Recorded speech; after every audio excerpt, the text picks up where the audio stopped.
Welcome to Dropping In, Legends in Risk Management, the YouTube channel in which we invite people of great achievement in the field of risk management and have conversations with them about what they have learned over the course of their careers, about how to be successful in risk management. Today we are pleased to welcome Michael Power. Michael is a professor of accounting at the London School of Economics. He's a fellow of the British Academy and a fellow of the Institute of Chartered Accountants in England and Wales. And intriguingly, he's also a director of a real-world corporate board. He's behind some of the most powerful thinking there is on risk management as practiced by contemporary organizations. And he's the author of, among other books, Organized Uncertainty, Designing a World of Risk Management, and Riskwork, Essays on the Organizational Life of Risk Management. Reading Michael's work for the first time rocked my very understanding of the concept of risk management. It was an entirely new way of looking, that we are setting up rather shallow processes for organizing risk management, so as to convince ourselves that we can control or even audit uncertainty. This was deep and original thinking that made us see that the thing to keep an eye on was the process itself. Not some theory or technique, but the way we organize to deal with an uncertain world. We are very fortunate to get to discuss these views today and learn more about how to think about risk management processes in organizations and find ways to make them more productive and helpful to our cause. Michael, thank you for being here. You have a fascinating and rather unusual background in both philosophy and accounting, which probably explains why I enjoy your work so much. So are you more appropriately viewed as an accountant with a philosophical bent, or are you really a philosopher who does accounting because it makes for a better career than writing essays on Schopenhauer? Well, first of all, good morning, and thank you very much, Hakan, for that kind introduction. It's great to be here.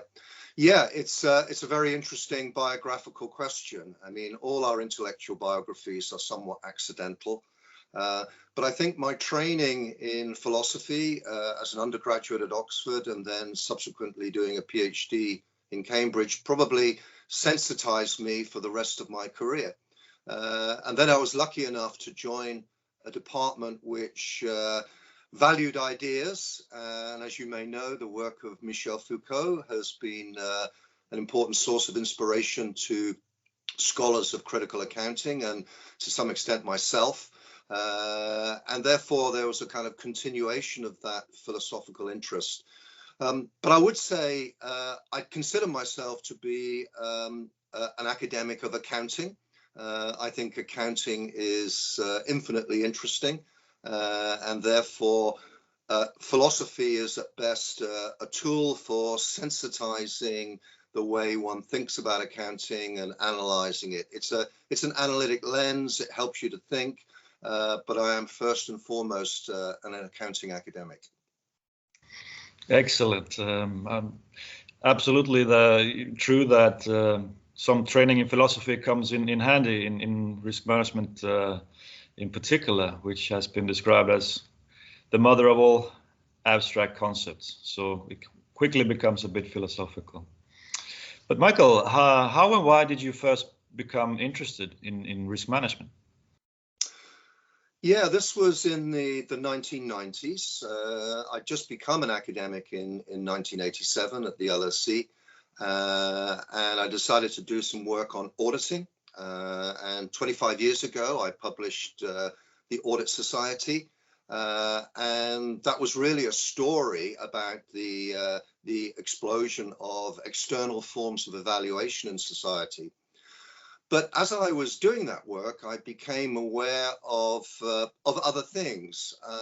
Ulrich Beck wrote a fantastic book in the 80s, Risk Society, as a response to Chernobyl. That was translated into English in 1992, and that had a big influence on me, as it did everyone else, and made me think about auditing in bigger terms, more as a kind of risk management practice. At the same time, I noticed that the real action in auditing was moving inside organizations. In other words, organizations were involved in preparing themselves for auditing, refining internal controls. And the internal auditor was becoming a more significant actor in organizations. And all of this internalization process was providing a platform for thinking about organizational risk. So the COSO framework, which was published in the early 90s on internal control, mentioned risk a lot, was very much a platform for thinking of internal controls as what we now call a first line of defense for risk management. But other things were going on as well. So in the financial services sector, banks were very concerned about the risk-weighted regulation of their market risk and credit risks. And JP Morgan in the mid-90s published their own framework, Risk Metrics, which was a kind of value at risk framework, by which they wanted to create a product line, but they also wanted to convince regulators that they should be allowed to use internal models for regulatory purposes. And then the third strand of all of this was Shell being blamed for the disposal of Brent Spar in the North Sea. And that triggered a whole interest in corporate reputation and the risks to reputation. So there were a number of kind of things going on in the 90s that convinced me that risk management needed some attention. It was beginning to coalesce around different interests.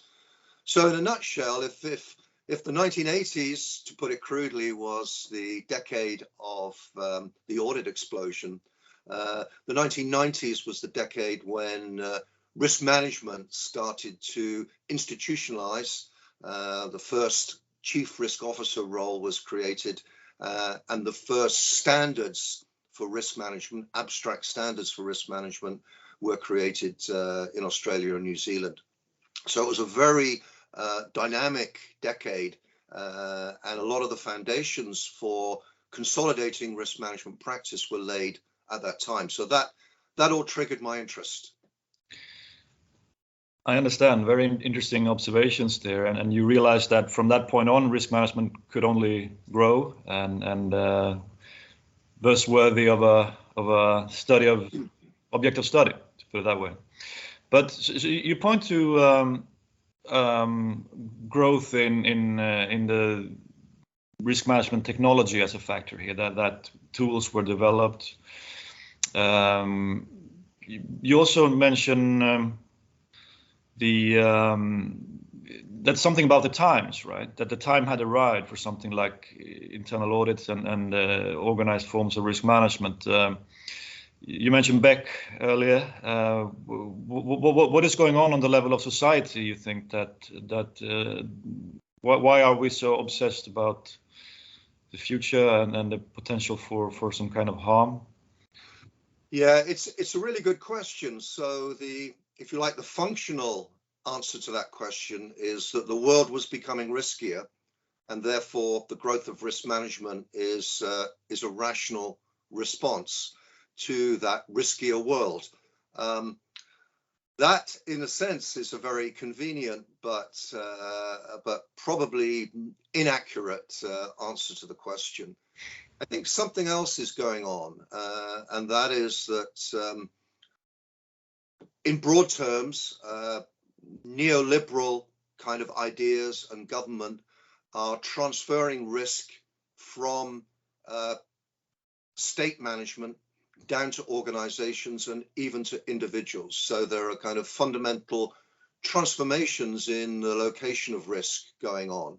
Mm-hmm. So this is more of an institutional story about the way in which government and the welfare state is behaving in a number of states, not universally so.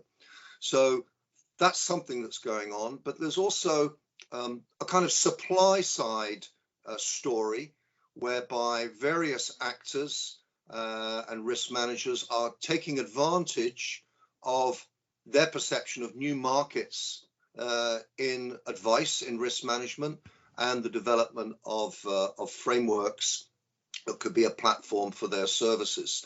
So certainly the large accounting firms were taking the opportunity around the COSO document to advise and develop advisory products.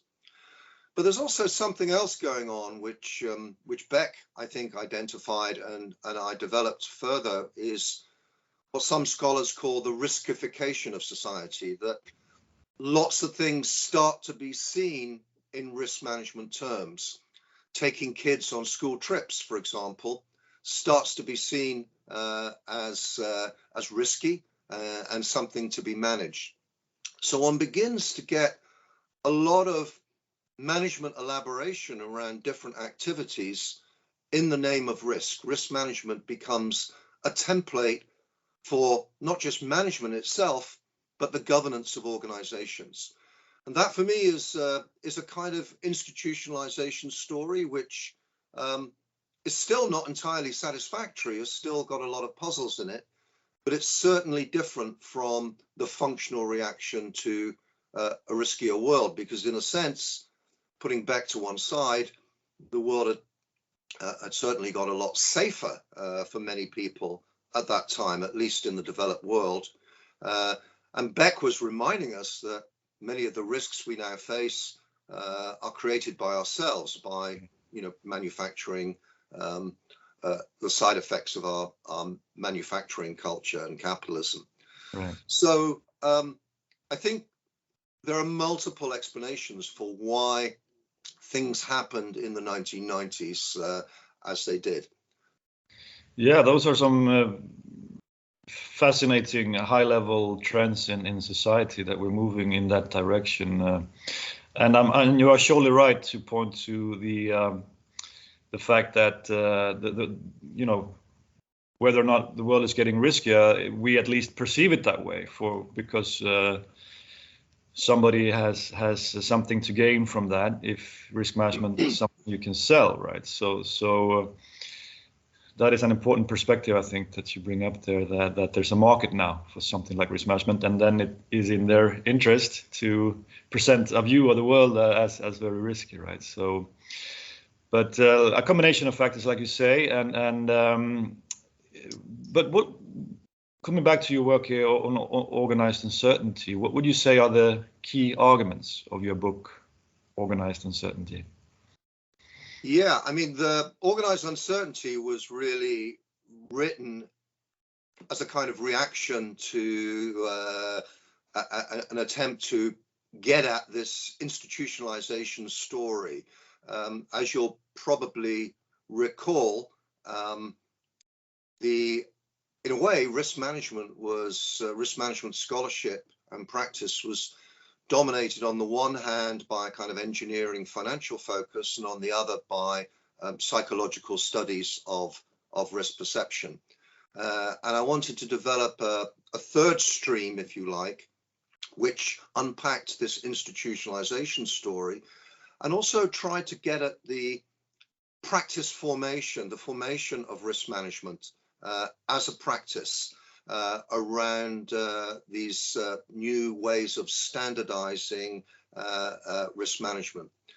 It also occurred to me that that's right. And one of the things that interested me in terms of positioning the book was what I described as a shift from risk management being defined technically by technical analysis, very important risk analysis, which in a sense characterized a lot of practitioners at the time and more or less defined the agenda of the Society for Risk Analysis and the various quasi-practitioners and scholars who collected under the umbrella of that society.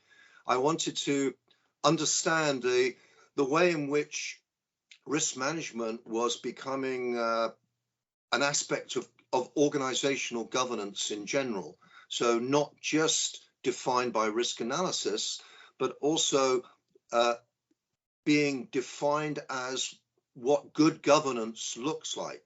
and becoming more and more important for corporate boards to focus on their risk appetite and their risk management, and absolutely central to corporate governance. So this was a transformation which was going on in the 90s and subsequently, and is still playing out today, whereby risk management practice became central to organizational governance. And so to a large extent, the book is trying to unpack what is going on there. And in particular, the role of good risk management for signaling to regulators that you're a kind of good, trustworthy organization. So certainly in the financial services sector, but elsewhere as well, regulators were taking very seriously arrangements for risk management.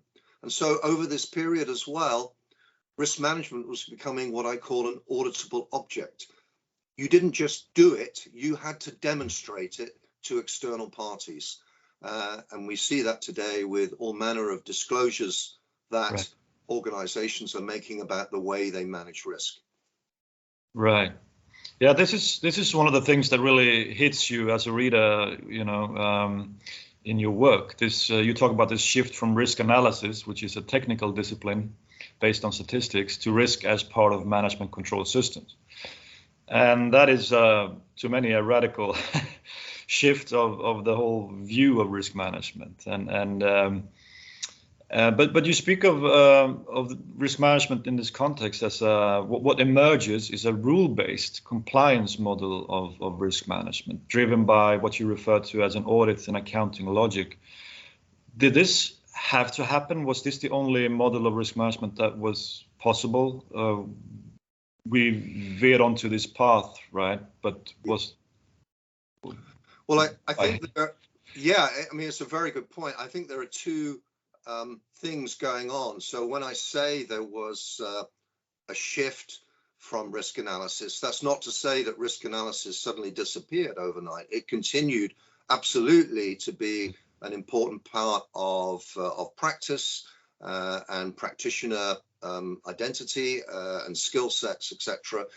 But it became kind of, if you like, subsumed within this broader umbrella of governance frameworks. And I think what happened and what I find so interesting is you have two things going on, living uneasily with each other.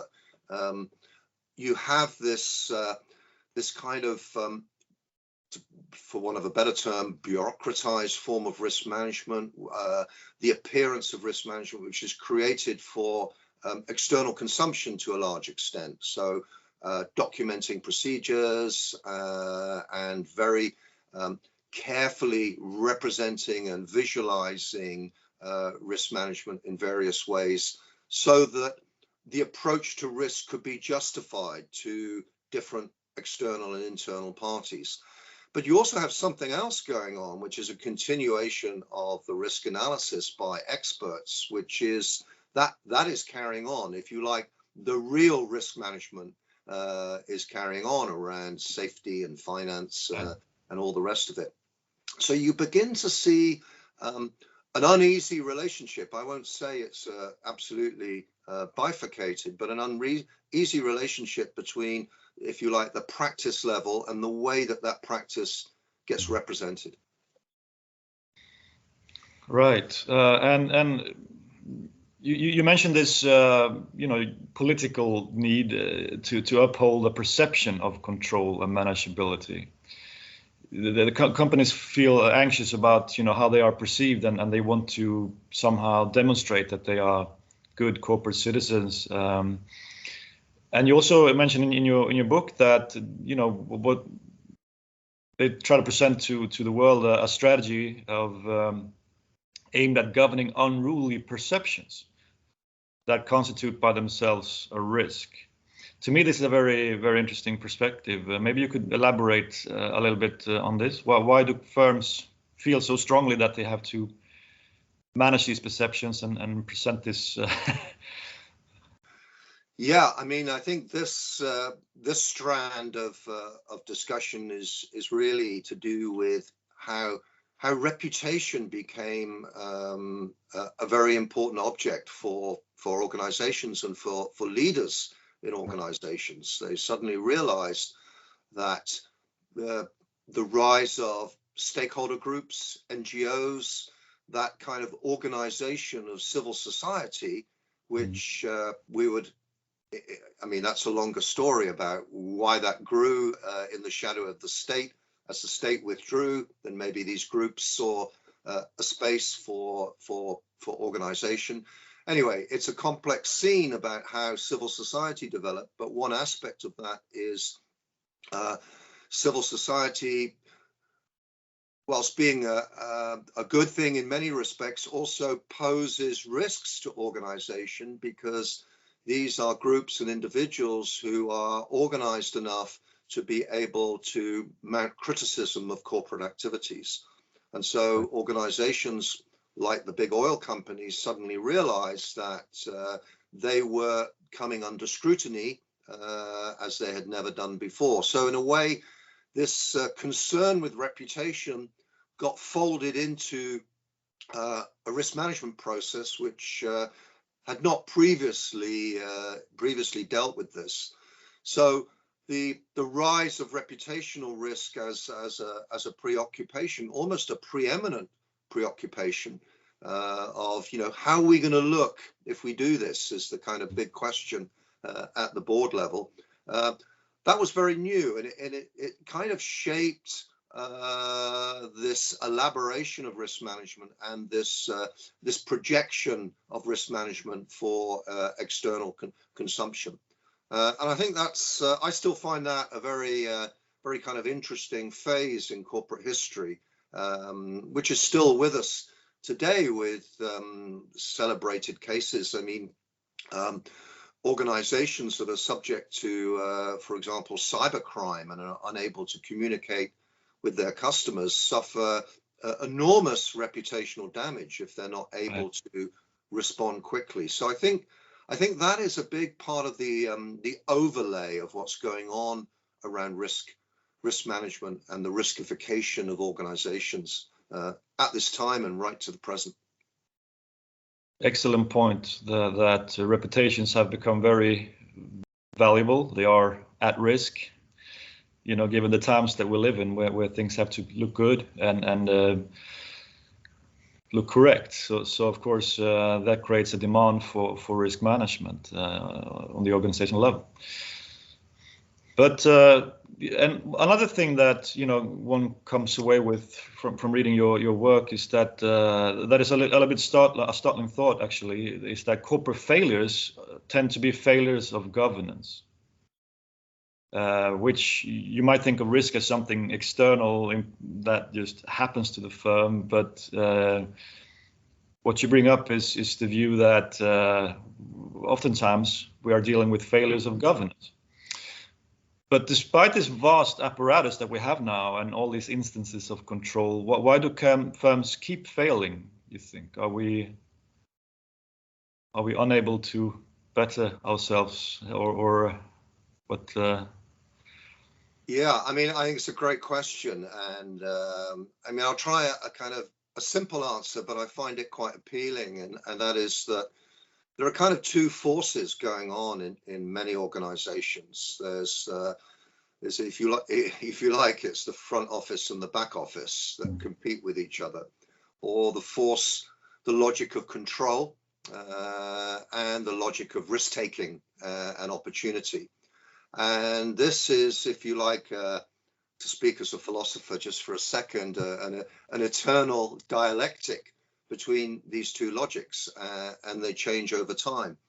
And what I think happens is that, you know, the front end of organizations, the risk-taking end of organizations, overheats and gets disconnected, if you like, from the control systems. And we see that very clearly in the events leading to the financial crisis of 2009.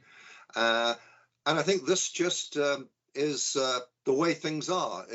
We human affairs seem to oscillate between these two extremes. And what happens is that when organizations overheat, in my sense, and start to incubate, in Turner's terms, start to incubate crisis, what is characteristic of that is, if you like, an undermining or displacement of the risk management function. So when we look back at these governance failures which have caused corporate collapses, usually the risk management function has been put to one side, if you like, or has low status, or the CRO is not listened to, or and things like that.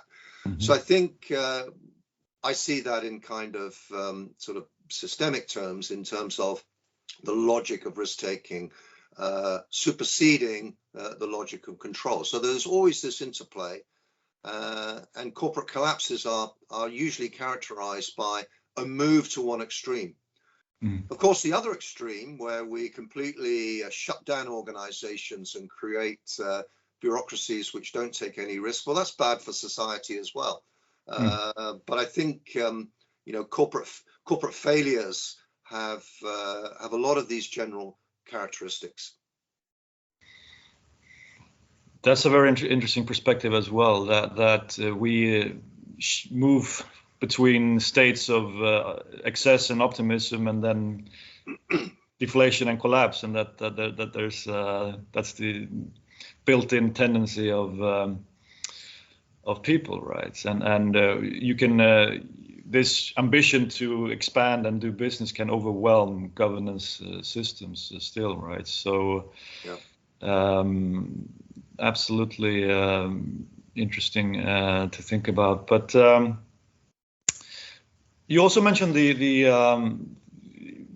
internal or the audit and accounting logic that has driven lots of risk management processes around the world. This, of course, relates back to the fact that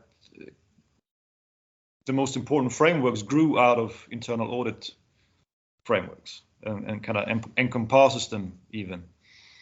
So, but there's also this clear ambition that risk management wants to be something more strategic and a business partner, supporting important strategic decisions in the firm.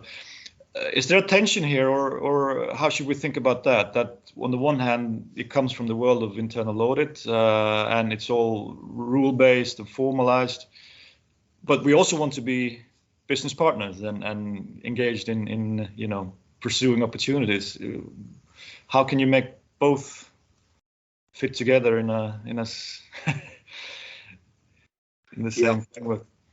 Yeah, it's a great point, and I think the whole area of strategic risk I see as a battleground inside organizations between different experts. So there's no doubt that risk managers, some of whom may have been former internal auditors, and the emerging professions of risk management have an ambition to be a strong voice in the strategic setting and the strategic risk process.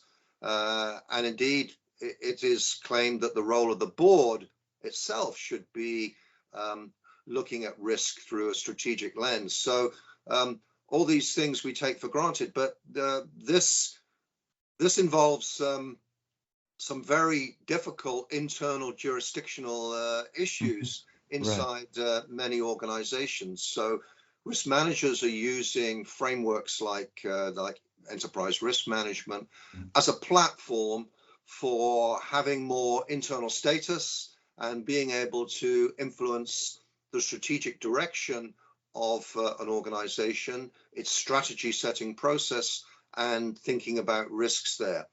And I think it's fair to say that it's a very varied picture across different organizations, ranging from successful business partnering to being told by various corporate leaders to get lost and know your place and make sure that the risk management machine works properly, and we will take care of the rest. So I think it's empirically a very, very interesting and varied sort of area, and I don't think the risk management process has fully realized that business partnering kind of ambition for itself. At least it's in my kind of anecdotal experience as a director on a couple of boards, and what I see in practice. Yes, we'll come back to that, and we'll also discuss more later the how risk management actually fits into the corporate machinery and the decision-making process. So we'll have more to say on that. But before we get into that in more detail, Michael, in your work, your essay, The Risk Management of Nothing, you are critical of enterprise risk management, and in particular the notion of risk appetite. Can you explain why? Yeah, I'm always surprised at the popularity of that essay. It was written very, very quickly and very reactively to the financial crisis. But I think it builds on some of the ideas in organized uncertainty. And my sense was that enterprise risk management was, if you like, too rationalistic, too based deeply on a kind of cybernetic model of control, which, although interesting in itself, was not fully descriptive of the way that organizations work. And indeed, I think, talking to many practitioners and board members, they saw ERM as something that you had to do, but was rather formulaic, became translated into the phrases box ticking kind of practice.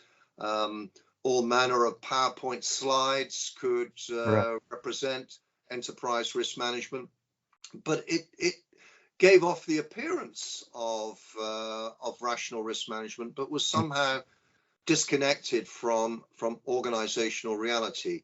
It was auditable. It was something that regulators want, but I had an increasing sense that ERM was decoupled from organizational processes. And at the heart of that idea is the idea that an organization, through its board, can formulate an appetite for risk, can formulate a disposition and make explicit its attitudes for risk. And I think what I've always found interesting is that that is a very difficult process of formulating an attitude to risk.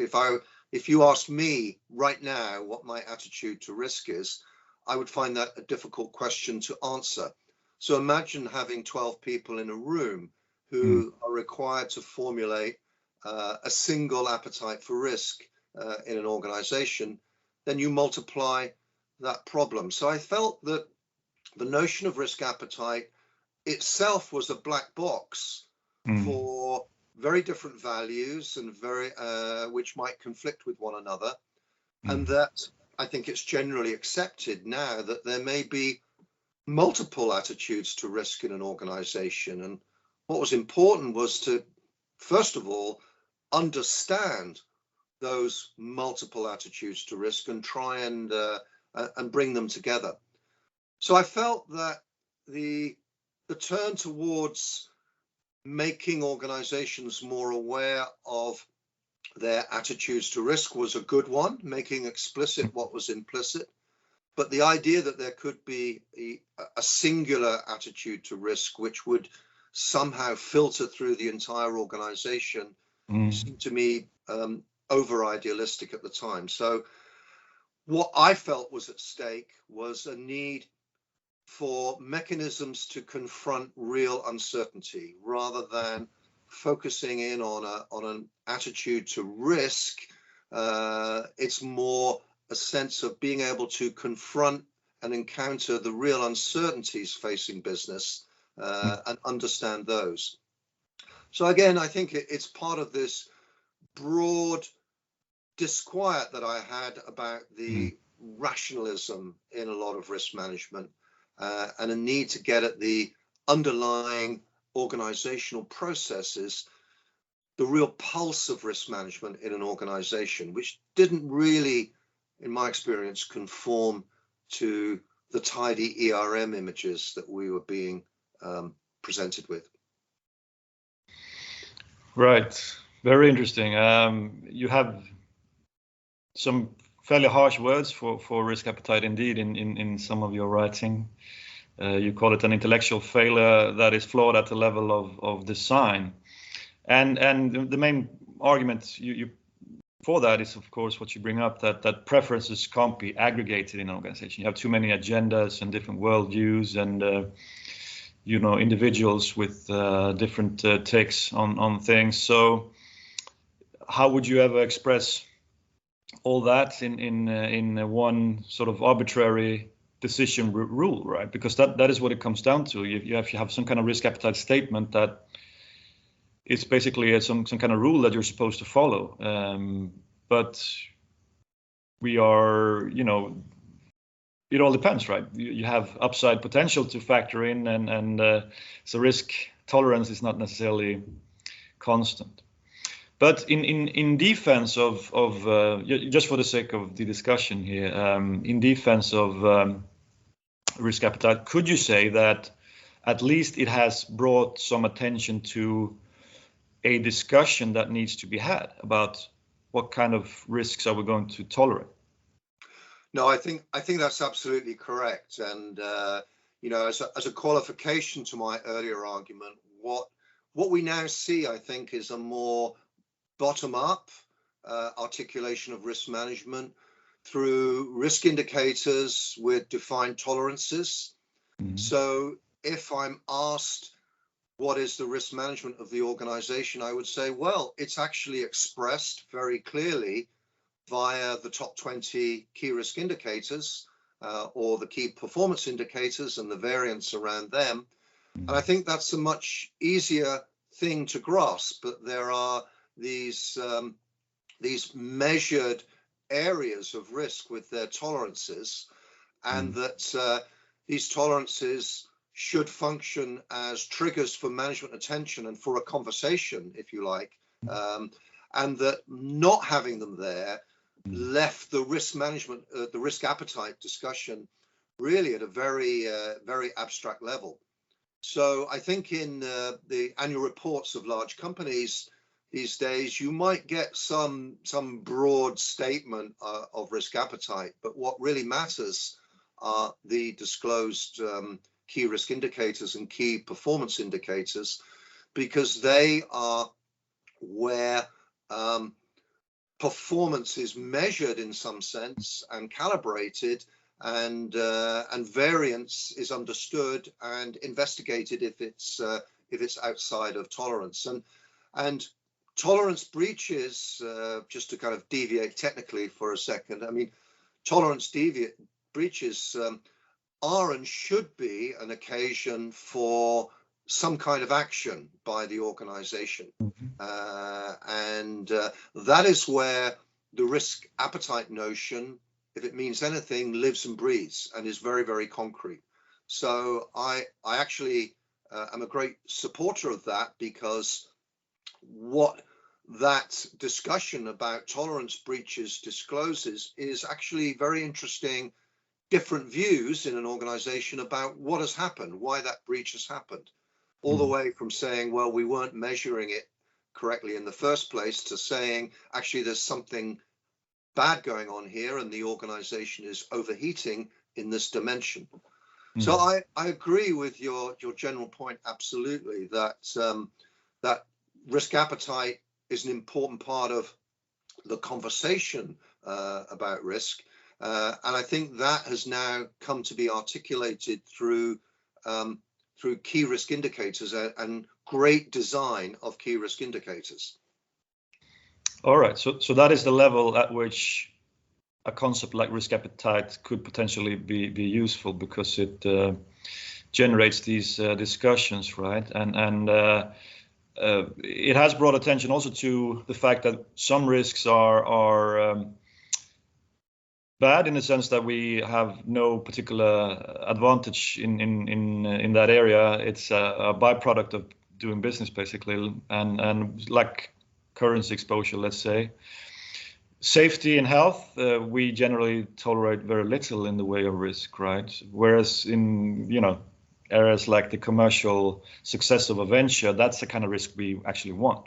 Do you think that risk appetite has been useful in sort of differentiating between different risk exposures in this way? Has that been one of the contributions of risk appetite, or yeah, absolutely, and it's helped organizations to become more self-conscious through the measurement process, more self-conscious about things they will tolerate, things they absolutely won't tolerate, activities they would prefer to exit, and activities where they have a high tolerance for downside variation because the upside is potentially very good. So exactly as you say, I think we have a more differentiated internal landscape for risk management, which has helped organizations to understand the very questions that you're posing, rather than a one-size-fits-all notion of, is this organization a risky organization or not, kind of thing. And it's a lot of it is to do with what I call organizational self-knowledge. So you could have an organization that's taking a lot of risk, but provided that it understands that and it informs shareholders and stakeholders that it's doing so, who can then make their decision, then that seems to me entirely okay. I think what was characteristic of various crises and corporate scandals is that, in a way, customers and stakeholders were not informed about how much risk, and indeed the board itself, how much risk was actually being taken by, for example, various derivative positions inside a bank. So I think there's no absolute, good and bad level of risk taking in an organization. A lot of it is to do with the self-understanding of that and the preparedness of the organization in case things go very, very wrong. So yeah, it's an area where I think organizations, certainly the large ones, are becoming better at knowing themselves, knowing what their real risk appetite in different areas is, and the trade-offs between taking risks and control. Right. So the self-understanding sounds like a very meaningful improvement to have these discussions. And but where is it then that and to improve information more generally, like create more visibility around these risks, right? So that you know what you are exposed to. That's like a very noble purpose indeed. And but where is it then? Where can risk appetite go wrong and become excessively bureaucratic? Let's say, just to summarize. Yeah, it's that's a really good point. I mean, I think certainly initially, if an organization is rather defensive, it will tend to generate a kind of more bureaucratic approach to risk management. For example, if risk management is dominated by compliance type orientation, and therefore will become very, very rule based, and in the way that we've seen in many cases, then I think it becomes sort of uncoupled from this conversation around the kind of the key areas where the organization is taking risk and managing risk, etc. So it becomes uncoupled from the front end of the organization. Becomes a thing in itself. Yeah. But the other thing that happens is it begins to occupy a lot of management attention. Mm-hmm. So, and that distraction is itself a risk, because it means that senior management may be imagine that things are kind of in control, if you like, through this compliance-dominated risk management framework, right, when actually there are things bubbling away elsewhere in the organization that need attention. And what I would say is that great CROs, great chief risk officers, if you like, the second generation of chief risk officers, are very good at being slightly schizophrenic. In other words, managing this machine, which is necessary in many cases for producing kind of ERM type compliance frameworks and demonstrating the organization is controlled, but also having an eye and a conversation, continuous conversation about emerging risks, risks that are kind of hard to define, that don't lend themselves to metrics so easily. Risks like cybercrime, where you're thinking, well, what should I actually measure to give myself a sense of the lead indicator of exposure to cybercrime? Because if it actually happens, that's a little bit too late. So I think thinking hard about drivers and lead indicators, which are not necessarily part of the machine as it currently is. And great CROs are able to operate on both of those registers to some extent. That sounds like a tall order. Yeah. To straddle this formalistic, auditing kind of world and the real one, where risks emerge, but they are rather vague, perhaps at the time, and to get some actual preparedness and attention to that those sound like two very different skill set. But you're right, as far as a vision of risk management here and making yourself useful, that is a great ambition to have, right? Yeah. But you also mention in your book this concept of risk appetizing as a form of a process of itself, whereby you arrive at the end of this process at some kind of appropriate balance between risk and return. Is that still your view, that this is how we should look at risk appetite ultimately, as not a statement, definitive statement, but rather something we do, and at the end of that work, there's our risk appetite will manifest, basically. Is that? Yeah, you've put it perfectly, and I think my inclination is always to turn nouns into processes.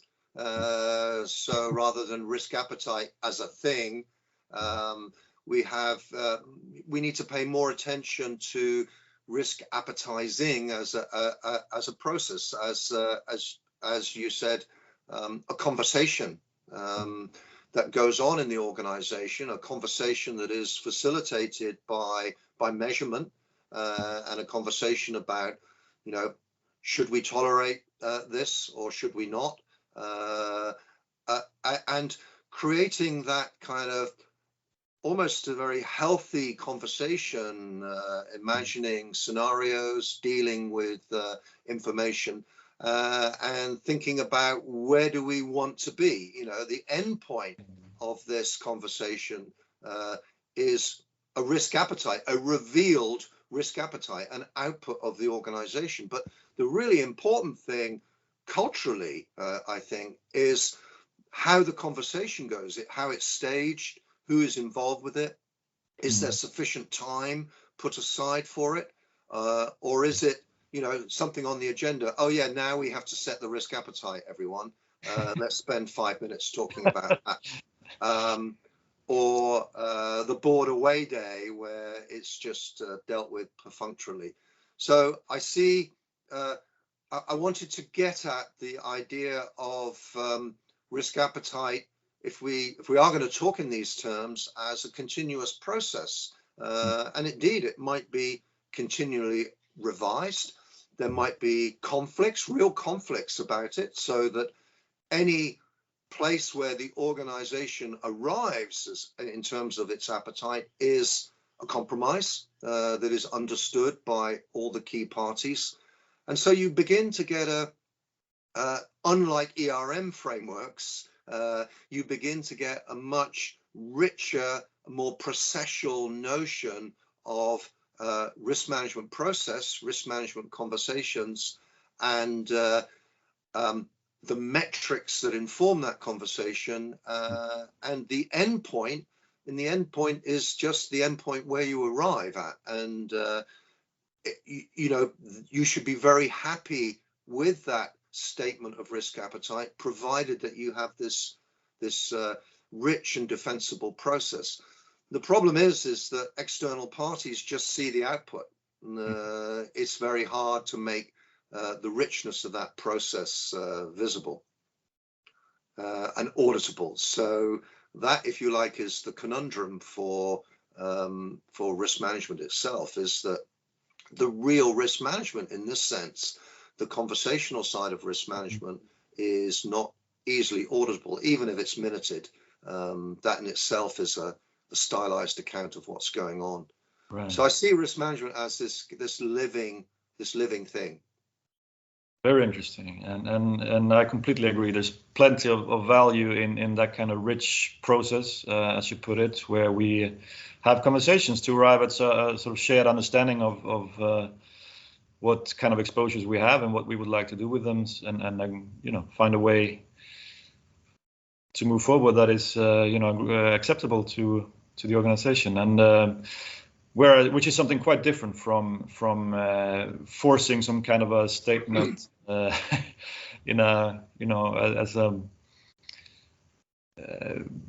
where it's more or less perceived as a must, something that is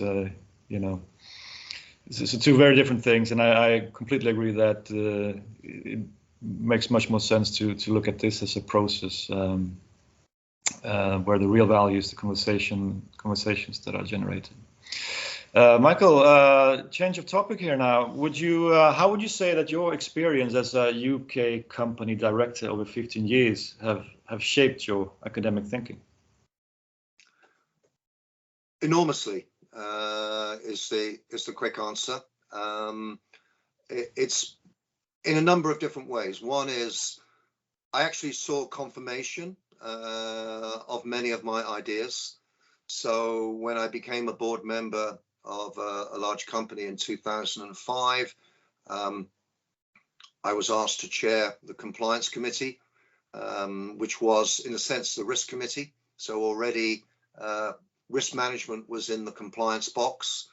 I could tell that many of the executives in attendance of that committee didn't want to be there. This was something they weren't particularly interested in. Mm-hmm. And I gave a little speech at the beginning of my tenure and said that we should pay attention to compliance because this is the pulse of the organization. When things start to go wrong, we will feel it in compliance areas. Small breaches are telling you that things may not be as you wish, and trouble may be down the line. In the end, we changed the name of the committee. It became a risk committee, and over time changed the way it operated. But I think this was symptomatic at the time and very much confirmation of the idea that risk management was a kind of something that organizations invested in reluctantly, was mainly in the compliance space, was something that was, if you like, tolerated and regarded as something that the regulator wanted. So it was this bureaucratic machine, and over over the ensuing decades, then all sorts of organizations, and I saw this in the ones I was involved with, were trying to escape from that and have a more intelligent risk management process. But it was quite a drag. It's still a big kind of legacy inside many organizations, that there was a need to be able to demonstrate good risk management, and that this need to demonstrate to make your risk management system auditable was driving intensive elaboration and intensive documentation of processes, much as the way Sarbanes-Oxley requirements have done. So I saw all of that in action. I saw it close up, and I also saw that the risk officers were struggling to do these two things. They were struggling to keep the machine going, but they were also trying to articulate a more intelligent approach to these difficult to understand risks, right, but also trying a sort of very important dynamic between the CRO and the CEO. So one thing that was very important and very interesting in my experience was that relationship, seeing that relationship work, and seeing when it was and understanding how often the CRO and the CEO would talk, because that seemed to me a very strong indication of the health of what we now call the risk culture of an organization. So I also experienced at first hand, this is in the financial services, a kind of question about where the organization ends and the regulator begins. It felt to me that regulatory processes were deep inside the organization. The voice of an external regulator seemed to penetrate very deeply inside the organization, and this is something that a number of academics have subsequently written about, particularly Susan Silby, a sociologist, that there are these accountability infrastructures which are deep inside the organization. They are a kind of self-regulatory infrastructure. And I saw all of that very, very clearly as a board member. And equally, the ERM and risk maps and risk registers were the standard currency of risk management, even though their usefulness was continuously questioned, and so on. So there was a great sort of tension between the formal elaboration of risk management and an attempt to have a different kind of conversation about it. So yeah, it was a very interesting time. I had a ringside seat at the financial crisis and saw how that played out, and how we in general moved from a situation of a world that one kind of understood to a world of radical uncertainty in 2009, where the board would meet really quite often in order to discuss what was going on. So it influenced my academic work a great deal. I think it made me a better teacher, as an aside to that. And I came to recognize that organizations are full of very, very good people doing their best, but to some extent occupying systems and frameworks which are often not suited for the tasks that they face. So there's a lot of improvisation that has to take place in the face of these frameworks. So yeah, it was a very rich and interesting period, and influenced subsequent academic studies a lot, not least the edited collection on Riskwork, which we can talk about. Risk, yeah. No, I can imagine that it was a rewarding experience. I mean, you do discover so many things that had completely escaped your attention when you engage with the so-called world. So I'm sure there were lots of inspiration and insights from that. But you describe that the board early on at least embraced risk management rather reluctantly, and it was a regulatory, the regulatory aspect of it that sort of got them talking about it in the first place. But then it can grow into something that is more embedded then, and where they start sensing that this helps us run the business. And it's actually a good process, a good. Have you seen a change over time in that respect? That they have come round to a view that this is actually has inherent value, as opposed to being something that is foisted upon us that we need to, make a minimum effort to. Have you detected a shift in the way this is perceived in boards over these years? Yeah, I think there has been a shift, absolutely, in terms of the attention that risk management gets, and indeed it is because non-executive directors like myself are very interested in it that there is a push from the board for attention to risk management and to take it seriously and to get value out of it. So I think that, if you like, the governance dimension of risk management has driven the organizational attention and seriousness. So I think what you describe has definitely happened. But there is still a tension between what we might call the value proposition for risk management, the ability to absolutely demonstrate the ex ante value. Of course, when things happen ex post, you can see it would have been valuable to have, had managed that risk a little bit better. But I think the ex ante value proposition has always been a difficult one for the risk management function to sell, but it's easier because this is something that non-executive directors on a board are very focused on. What I would say is that the financial crisis of 2009 and now COVID have completely recalibrated, in my view, the attention that boards are giving to risk and uncertainty and preparedness, etc.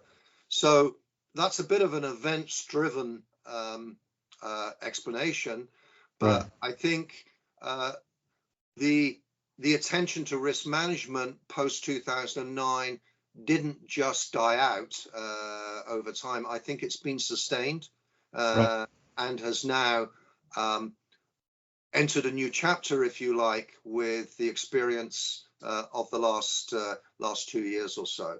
So it feels to me very embedded in the management process and is taking shape in new ways as well as it responds to what is now generally accepted to be a more uncertain world. Right. Yeah, that's good to hear that risk governance is here to stay, and that the perception has shifted, because that suggests that it has real value after all, right? It wasn't just a regulatory innovation that puts another layer of work and compliance on the organization. It helps you run the organization better. It seems to suggest to me, at least, that they've come around to this view. Right, but it's also very fascinating the way you describe internal audits and control functions as extensions of the regulatory apparatus. That there are not working on their behalf, but they are aligned, and it's like it's their avatar inside the organization to some extent. That's a very fascinating view of how the regulatory machine works, first of all. But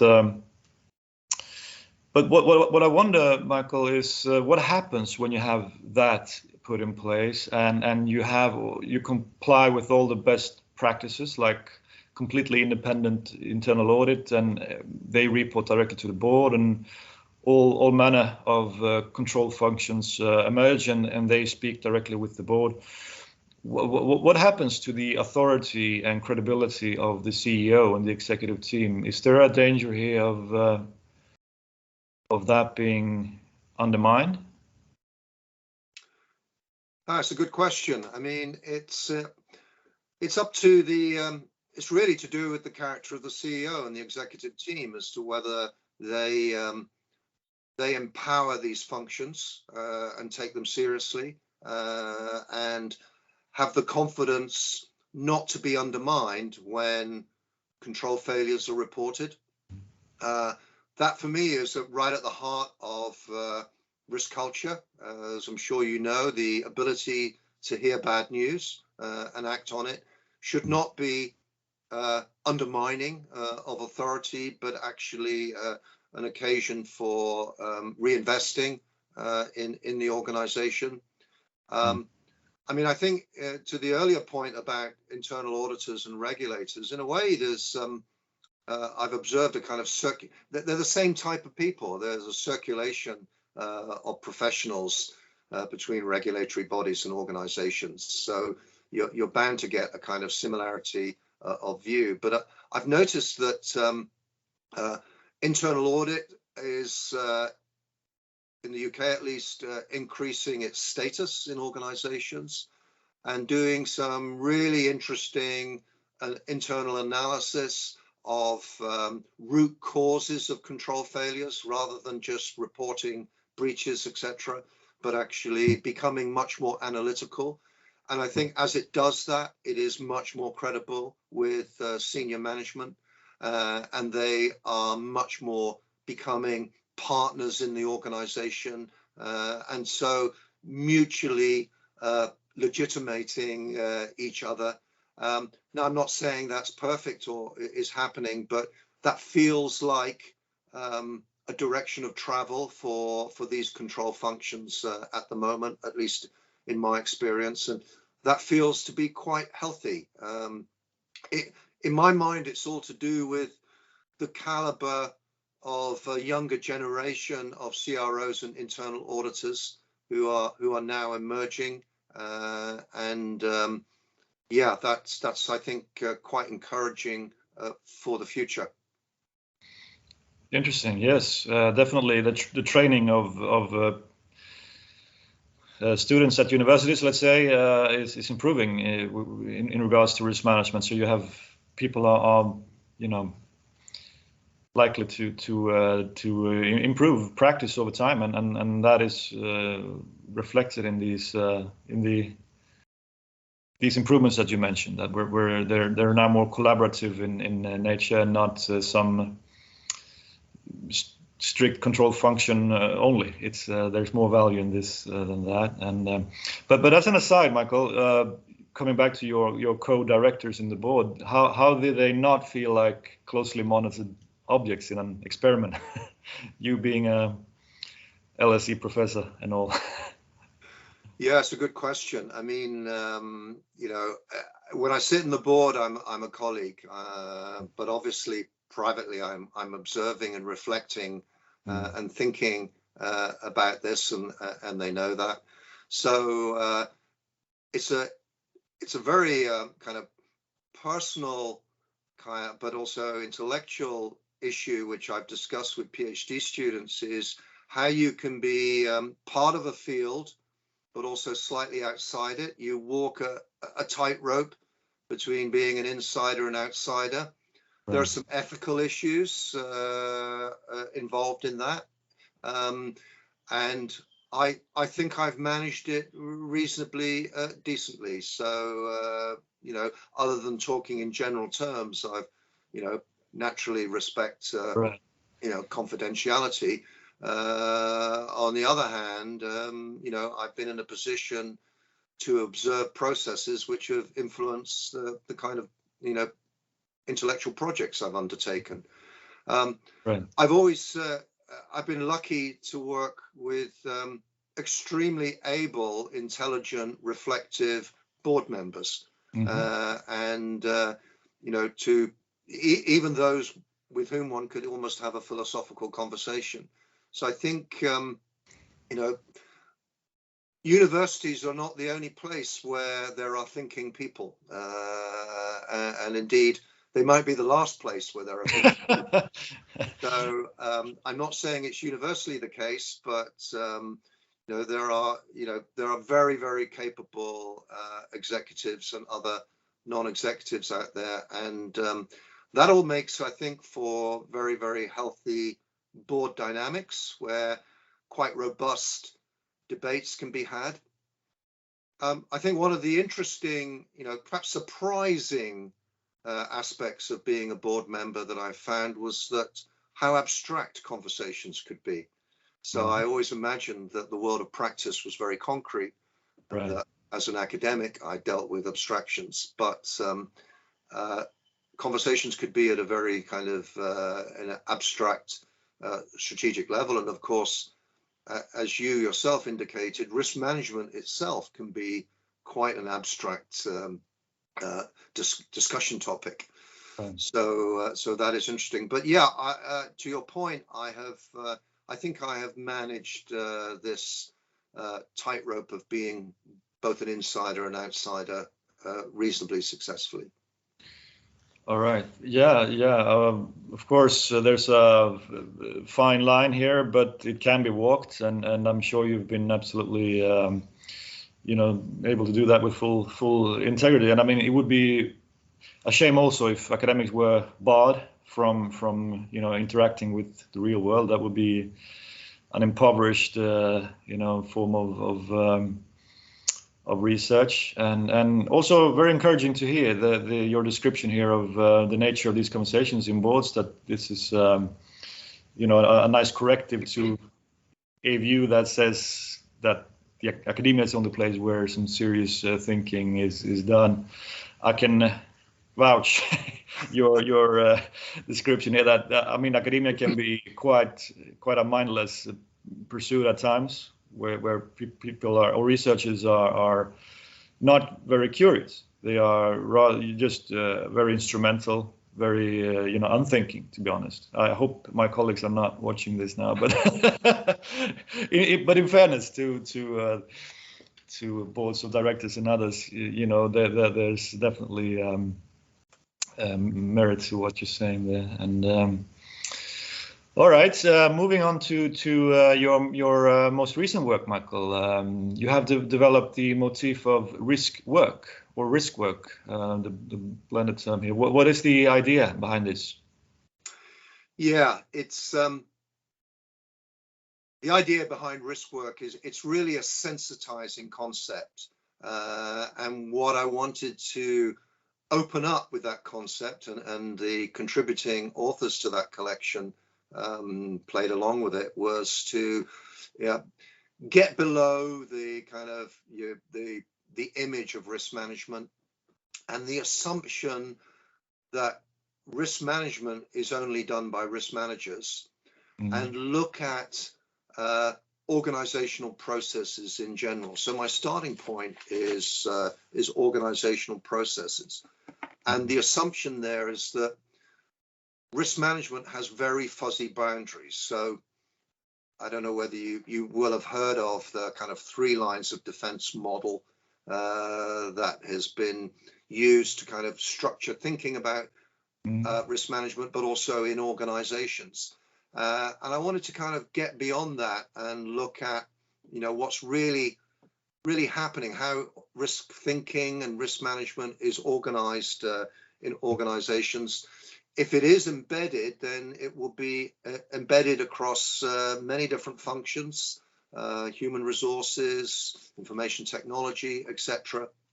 And what seems to be emerging is the risk manager and the risk management function is more a kind of orchestration of risk thinking and approaches to risk in the different sections of the organization.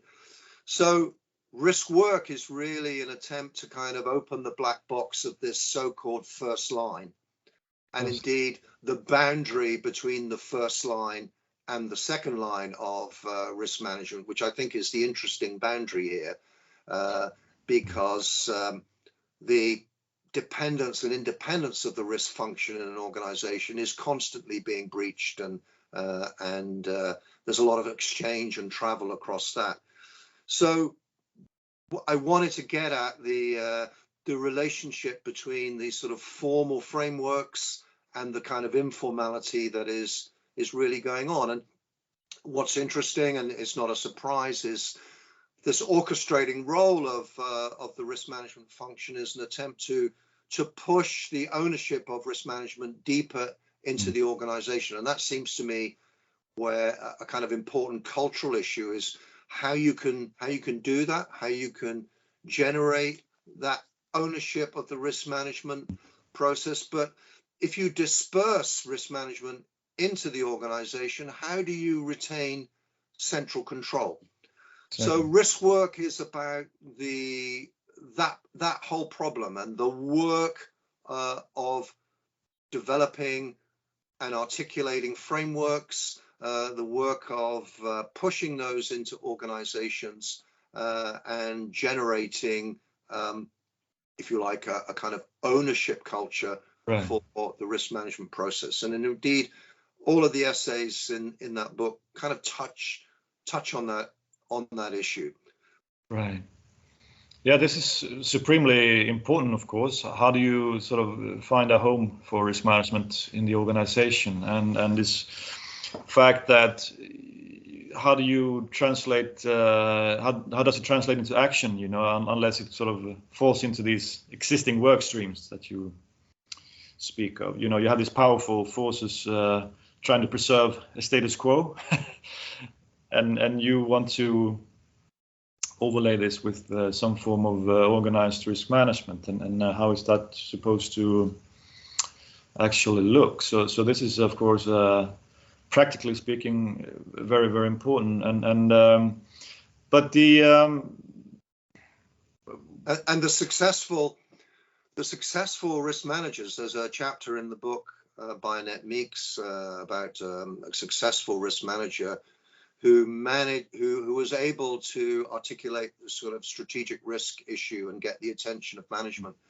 And I think the lesson there is that risk managers have to operate with a very light touch when they operate as business partners.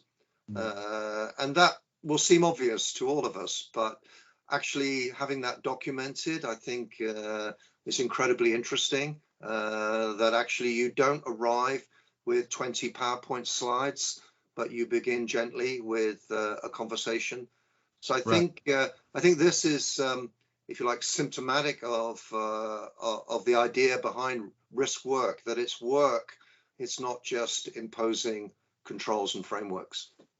Exactly, not just imposing controls and frameworks. But this is the issue, right? Because you don't want the risk management function to be something that comes in from the side. I mean, if you talk to executives and business, line managers, that's their main concern, really. I mean, how can you have a corporate function that sort of interferes with the decision-making process in divisions and subsidiaries and other business units, right? To them, that is diffusion of responsibility. The potential is there. I mean, if the risk manager is going to have a say in what gets done, it's unclear who decides, right? And that is not a situation they want to end up in. How has that sort of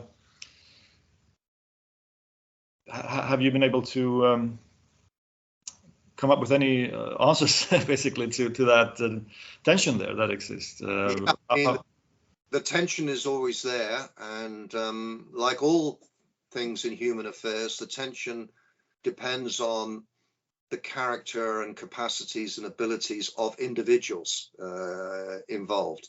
I mean, there are structures, you can invent all sorts of committees and structural solutions, but in the end, it comes down to the character and confidence of the actors in question. And that is to say that the risk manager, the ideal risk manager is not themselves a decision maker. Those decisions are made in the business. That's absolutely, but they are there to support the decision-making process, and the way they do that will involve, enormous confidence as a trusted advisor, right. as a facilitator, as a source of ideas, as a confidant, developing relations in an organization. And for that reason, from an academic point of view, one measure of the health of the risk culture of an organization, in my mind, would be the shape of the network that the chief risk officer is able to generate, and the quality and nature of the touch points they have with key actors elsewhere in the organization, not for decision-making purposes, but in terms of building and sustaining those relationships. Now, all that is very soft stuff. That is not easy to audit or to make visible, other than through some crude network analysis. But I've always advocated that if you want to really understand how the nature of risk culture, you need to model the network, and you may get some surprises that risk managers who sit in their offices and deal with spreadsheets all day may not be very well respected by the business. So I think it's to do with these soft relational capacities, and again, I learned a lot of that. I saw that for real as a member of the board. I myself met a lot of people from the next line of executives and even further down, and sought to understand their worlds. And I think this is what risk managers have to do. And again, coming back to my old chestnut, this is not well represented in ERM frameworks.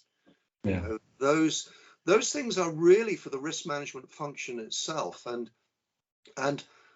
one of the learning points, and I think it comes out in one of the essays in Riskwork, is that if you're going to have a conversation between the risk manager and business lines, you might not even use the word risk in that conversation. That might actually be quite damaging language, and that is a kind of very interesting observation. But it speaks to this softer area of risk work, which is nevertheless part of the living process of risk management, and quite hard to make visible, not just to regulators, but to boards themselves. I mean, the board member, my line of sight into that living process was actually quite limited, and one had to come at it quite indirectly. So I think that is the very interesting action space for practice, but also for research. For research as well. Yeah, no, it gets very interesting. Absolutely, I agree. And I mean, risk management, you have to change processes, which is difficult enough, but it's also a cultural aspect to this. The culture has to change in important ways, and that's even harder, right? So the question is, how can you make it work for you? So this kind of research is very valuable, because it brings attention to something that, as you say, it doesn't highlight so much in the frameworks, right? Which speaks in very generic terms about these things. And but what is it like then? Is there an answer to that question? To be a risk manager in an organization today, is there an answer to the question? What is it like? What is their world like? Is there a way to summarize that based on the essays, or what are they coming up against? What are they struggling with, and what are their Yeah, it's a really good point. Firstly, they're very busy, Yeah. especially these days, because there's a lot of new stuff coming their way. They're having to rethink the ideas about resilience, organizational resilience that they might have had. So moving to new premises didn't help anybody during COVID. Right. So rethinking resilience.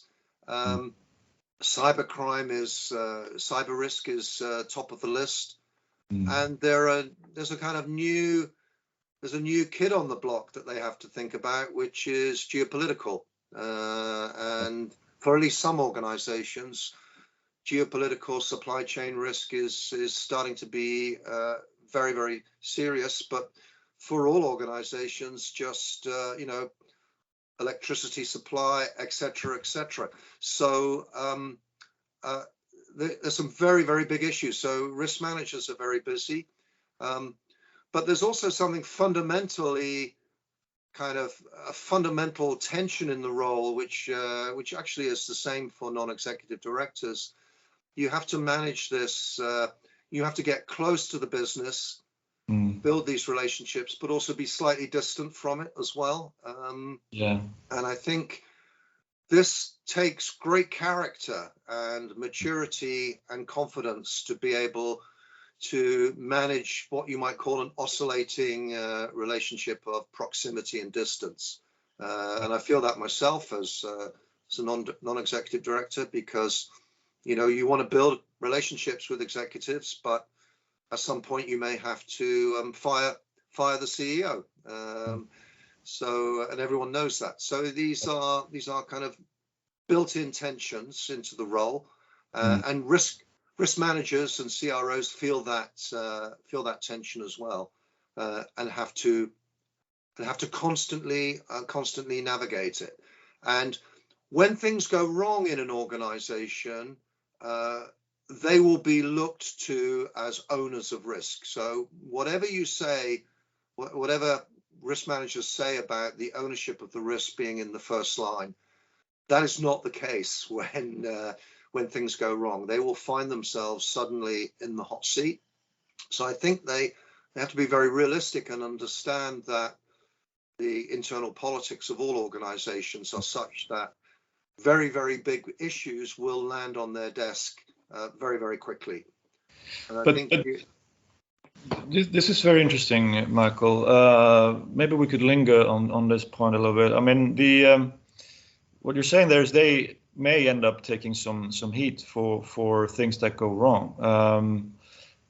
But how does that rhyme with if we were saying earlier that they are mostly an advisory function and they can't interfere too much with actual business decisions, so they're more of a support role. And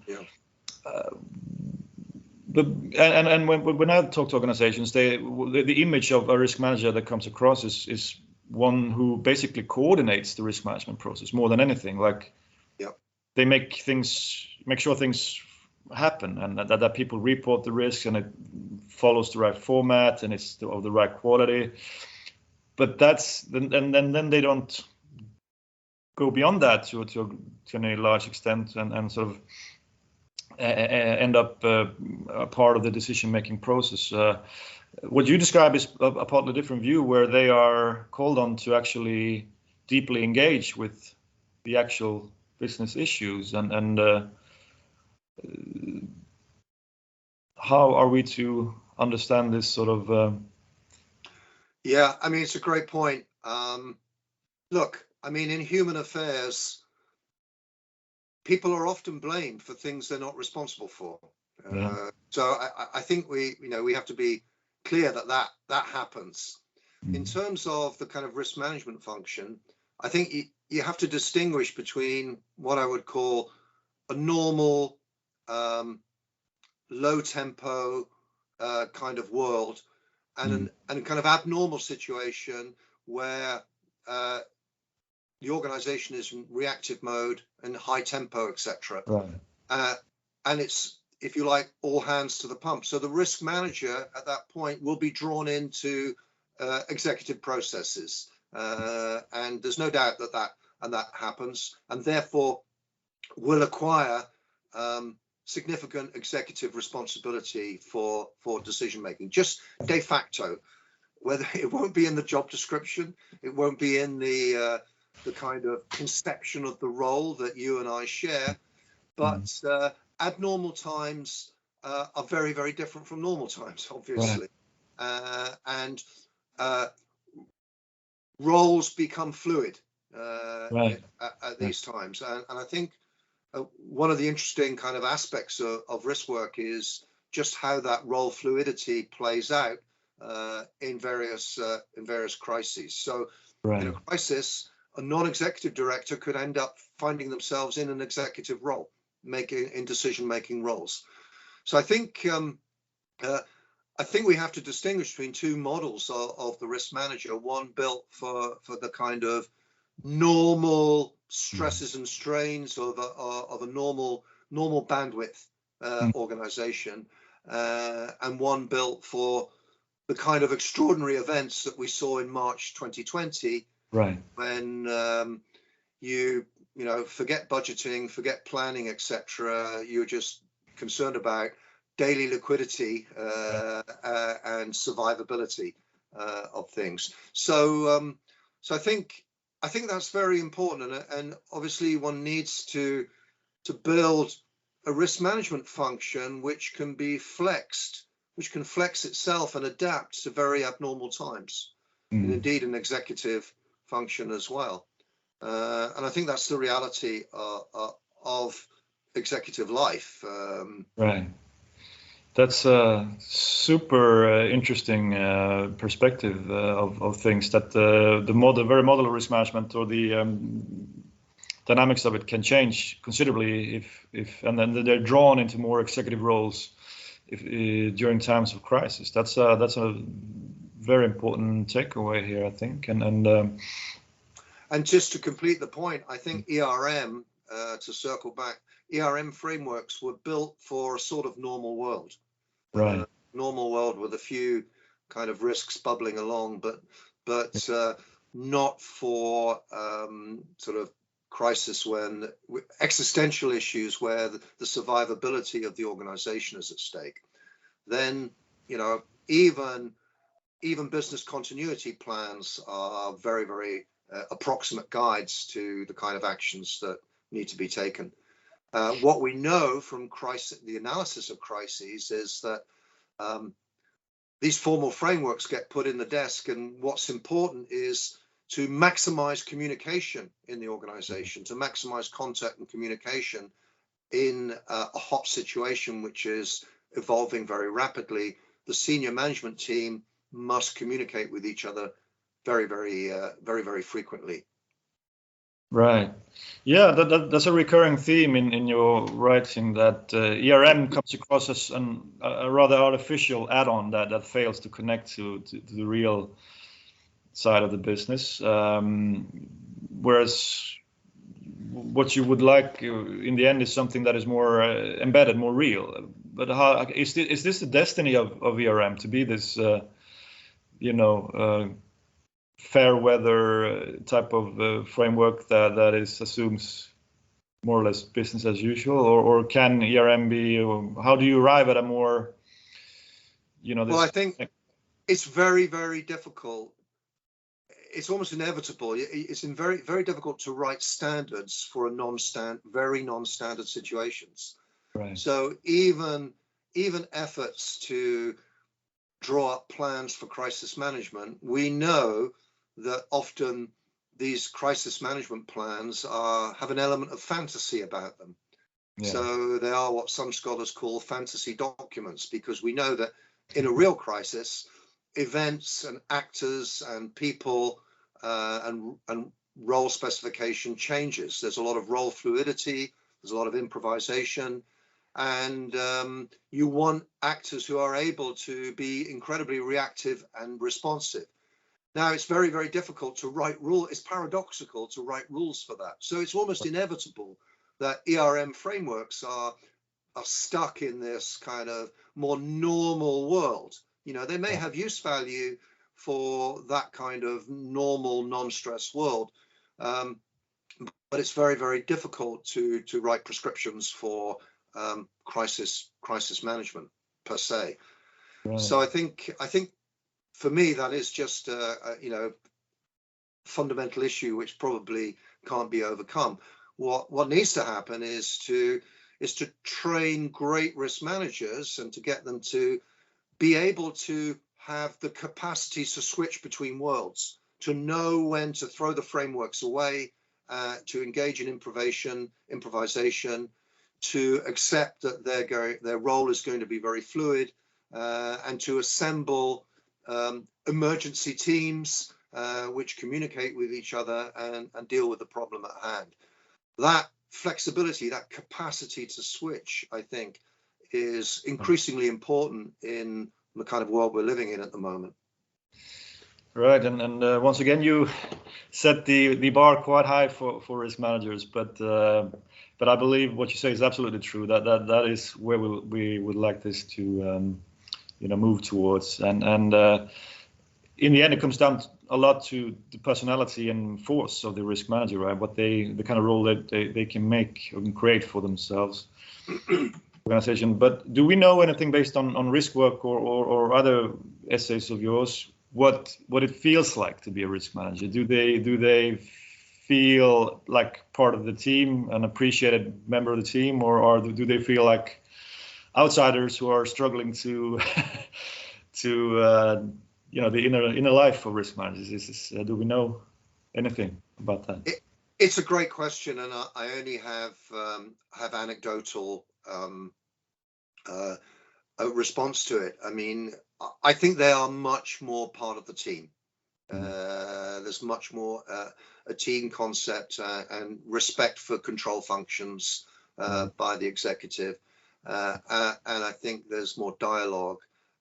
So you feel like a member of the team. You're rewarded in the same way, whether that's good or bad. To be rewarded in the same way or not, I don't know whether that influences independence, but certainly you're part of the team, and I think that is increasingly the case across corporate and organizational life in general.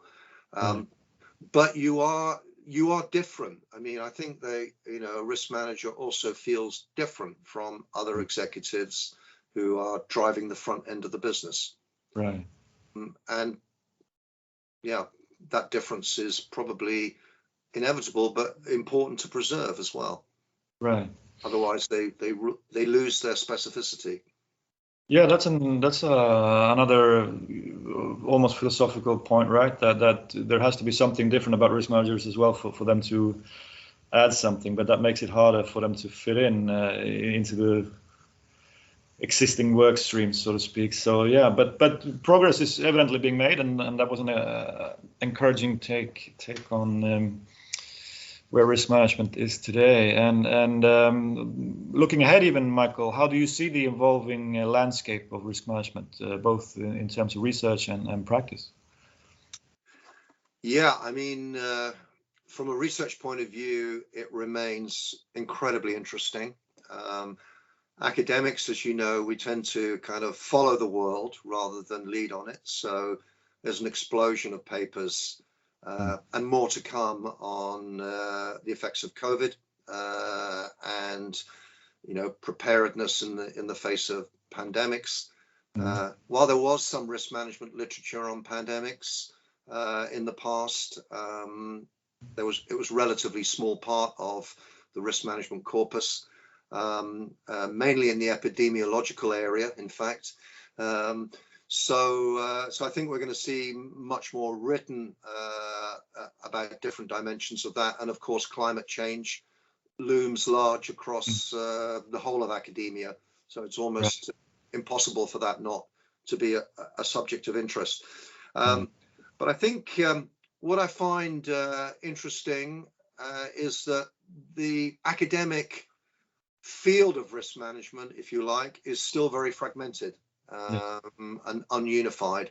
And I think that may be a good thing, that there are different pockets of risk management. I suppose in my own area, risk and risk management are not major subjects in organizational studies, which I've tried to change, but I find interesting. It's not a big theme. That the journals, risk analysis and risk management journals tend to be, very much closed off from, other worlds of risk management, such as finance, for example.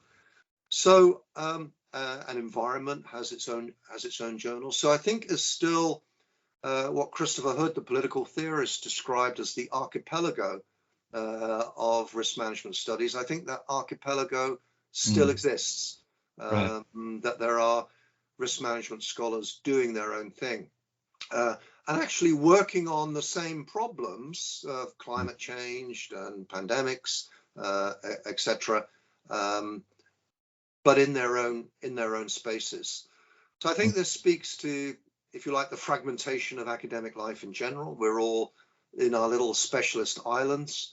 But the other thing that I think that is happening is, and is a good thing, is an awareness in all of these islands of the need to engage and give something back to the big problems of the day. So I think academics are increasingly concerned with their impact and playing advisory roles and trying to bring the results of what they do to bear upon policy. And I think that I think we will see that grow, that the identity of academics, although grounded in a core of what I would call curiosity-driven research, nevertheless we'll see more kind of reaching out and engagement with policy networks, which I think is really important and healthy.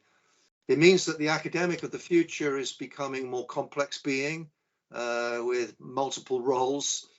Quite a stressful place to be in some sense. You have to do great research, be a good teacher, also engage with these big issues and not simply describe the world, but also try to help it in some ways. But I think that's an evolving space, particularly for risk management scholars. No, I completely agree with that description of where we are today, and it's very fragmented because even academia, we have silos, right? We like to talk about organizations as being prone to silos, but that's true for academia as well. So indeed, it's been very fragmented and almost like a scramble for knowledge, and the level of unification has been rather low. But still, many new insights are emerging, and we're getting better at sort of making that useful to policy. But more personally, Michael, what would you? Sorry. Well, as far as the second part of your question, as far as practice changes are concerned, I think we're seeing a kind of a return to emphasizing resilience, embracing uncertainty and emphasizing resilience. And the top of the list of the risk register in most organizations is now cyber and geopolitics and supply chains. But also all organizations, particularly risk management functions, are absorbing issues to do with kind of the revolution in data science and data analytics and the data digitalization of organizational life and what that actually means.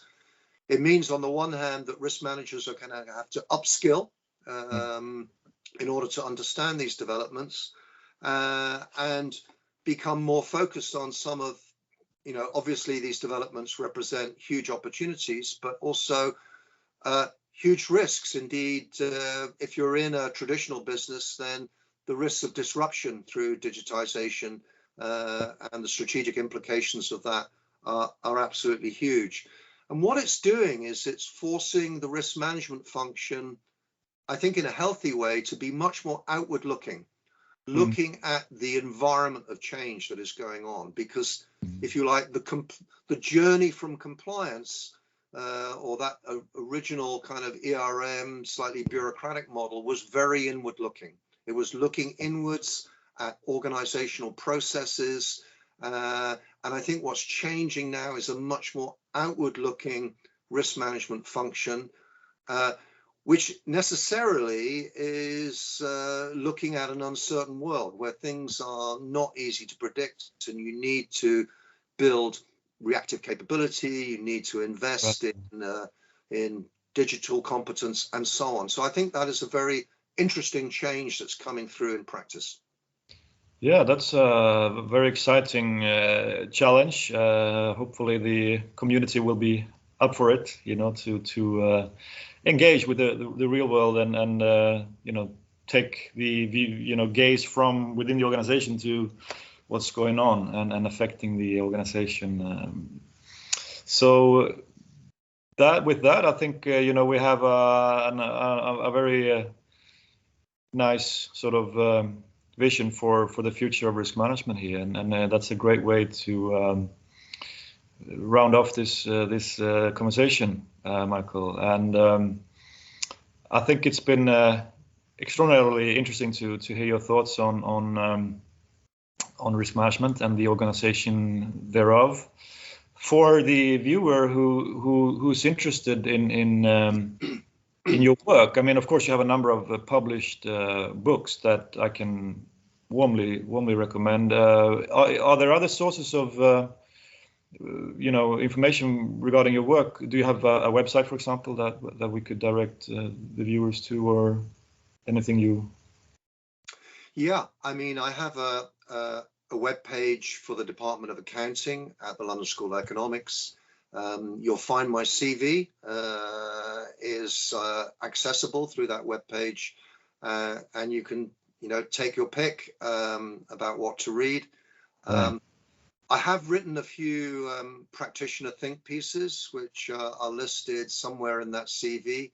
All right. But viewers may be interested in a paper I wrote for the Canadian practitioner journal Riskwatch, and that was entitled "Smart and Dumb Questions to Ask About Risk Management." And in effect, that's a brief encapsulation of some of my thinking across academia and practice about some of the issues that we've been discussing. All right, so very interesting. The Riskwatch was the name of the journal. Smart and Dumb Questions to Ask About Risk Management was the title of your paper. That sounds like a great place to go to continue to read up on your work here. So great, thank you for that tip and for your part in this conversation. It's been super interesting, and I thank you very much, Michael. It's a pleasure, Håkan. I really enjoyed it. Thank you.